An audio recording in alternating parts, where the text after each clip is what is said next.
Olá, turma! Quarto ano.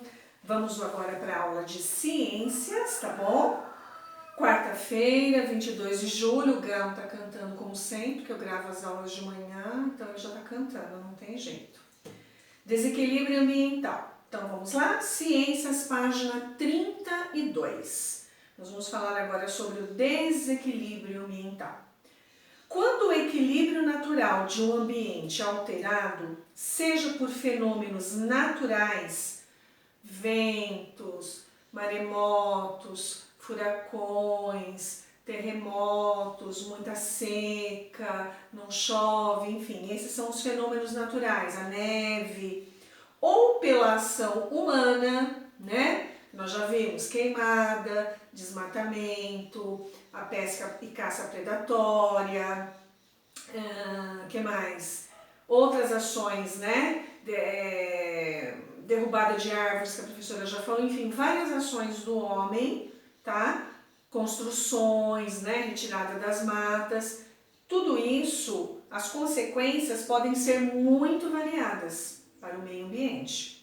Pode ser questão de tempo a recuperação dos seres vivos e do ambiente afetado. Então pode ser que demore muito para recuperar aqueles seres vivos que habitavam ali ou o ambiente, tá? Mas também pode haver consequências permanentes, como o desaparecimento das espécies. Então, toda ação humana ou fenômeno natural que altera o meio ambiente pode levar um tempo para tudo isso voltar ao normal, como pode ser que não volte mais e que haja o desaparecimento das espécies dos seres vivos e vegetais que estavam naquele habitat, tá bom? Como tudo na natureza está de alguma forma interligado, quando determinado ser vivo é prejudicado, certamente outros também serão. Principalmente aqueles que fazem parte da sua cadeia alimentar. Observe um exemplo. Então aqui nós temos, olha, nós temos o quê? Os tubarões, os peixes menores, os camarões, não é? Ó, representação de uma cadeia alimentar aquática. O tubarão se alimenta de peixes grandes, como o atum. O atum se alimenta de peixes menores, como a sardinha. Esta se alimenta de pequenos crustáceos, que por sua vez se alimentam de algas marinhas. Então, se acontecer aqui o desaparecimento de alguma dessas espécies, o que vai acontecer? Vai afetar a cadeia alimentar. Tá? Por exemplo, se sumir aqui esses crustáceos por alguma coisa, um fenômeno da natureza ou ação do homem, o que vai acontecer? A sardinha vai ficar sem alimento e vai haver um aumento de algas no fundo do mar. Olha só como mexe com a cadeia alimentar. Apesar de não aparecer nessa cadeia alimentar, o ser humano também poderia ser inserido nela, pois a sardinha e o atum são peixes frequentemente consumidos por ele. Imagine que uma empresa de pesca resolva obter o máximo de sardinhas que puder de uma vez só.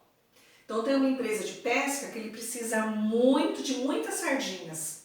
Então ele vai lá e joga a rede e pesca e pega muitas sardinhas, tá? Assim ela espera conseguir muito lucro com a venda dessas sardinhas, vendendo muita sardinha. O que aconteceria com os outros seres vivos da cadeia alimentar? Vamos supor que essa empresa vai lá no meio dessa cadeia alimentar e retira todas as sardinhas para vender e obter lucro. Com a falta de sardinha, a população de atuns será reduzida, pois ficará com menos alimento disponível. O atum não vai ter o que se alimentar, então eles vão morrer.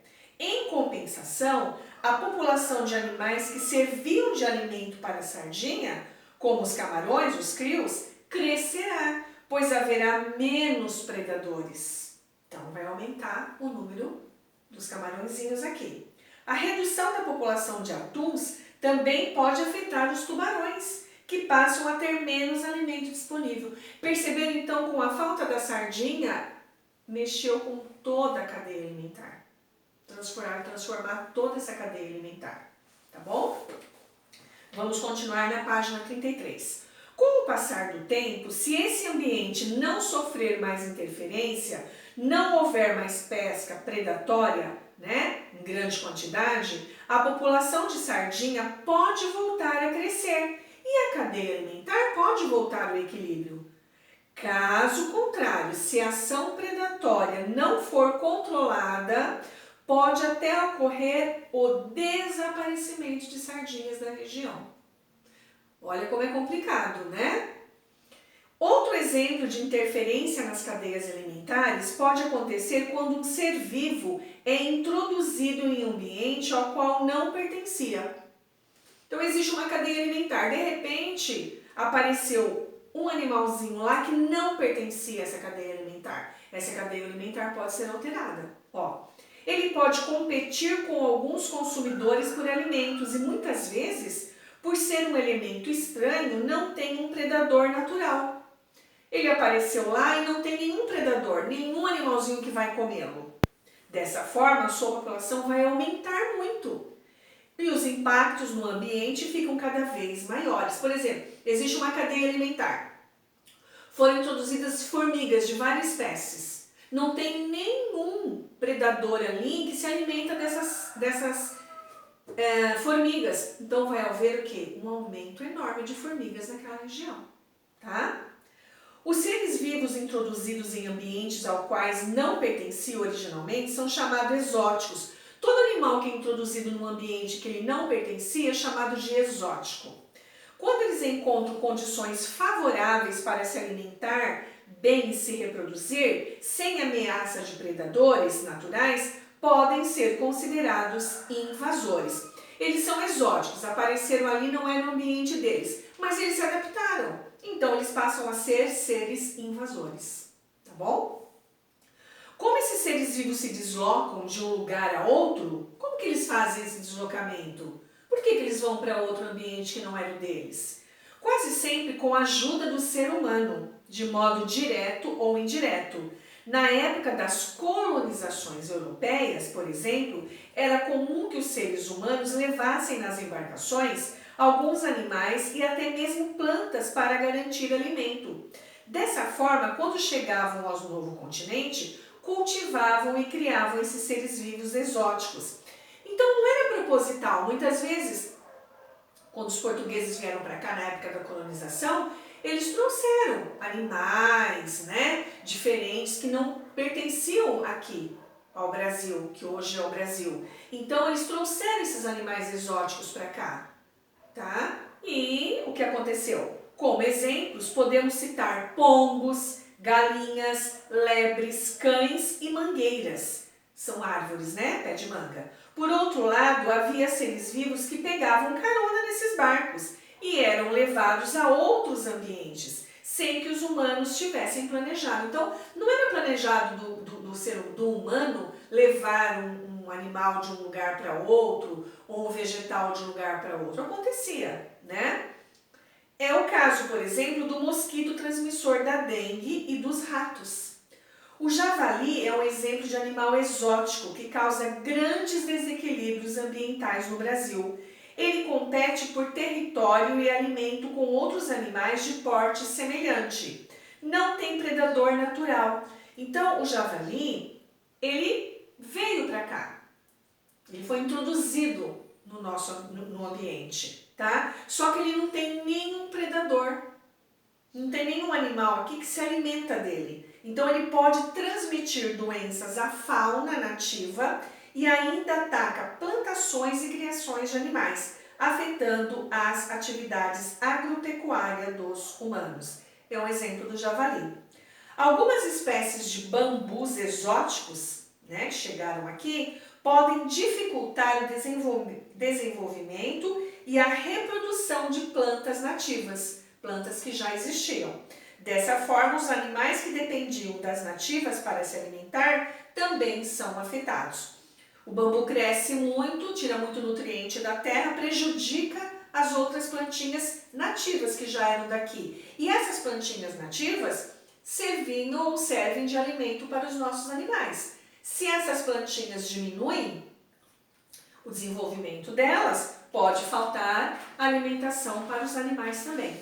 Perceberam o desequilíbrio, né? Onde acontece o desequilíbrio, a cadeia alimentar e o ambiente são afetados. Tudo bem? Vamos associar agora matemática com ciências, página 34. Um município tinha um grande lago na região central da cidade. Vocês têm a foto aqui.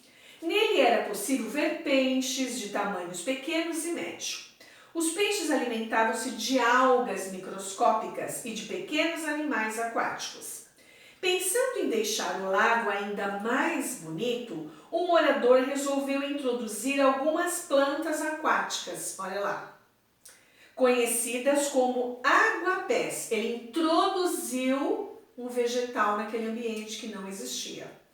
O que ele não sabia é que os aguapés, que são essas plantinhas que estão aqui, olha, na imagem, podem se multiplicar. Eles se multiplicam muito rápido e ocupar toda a parte da superfície de lagos e lagoas.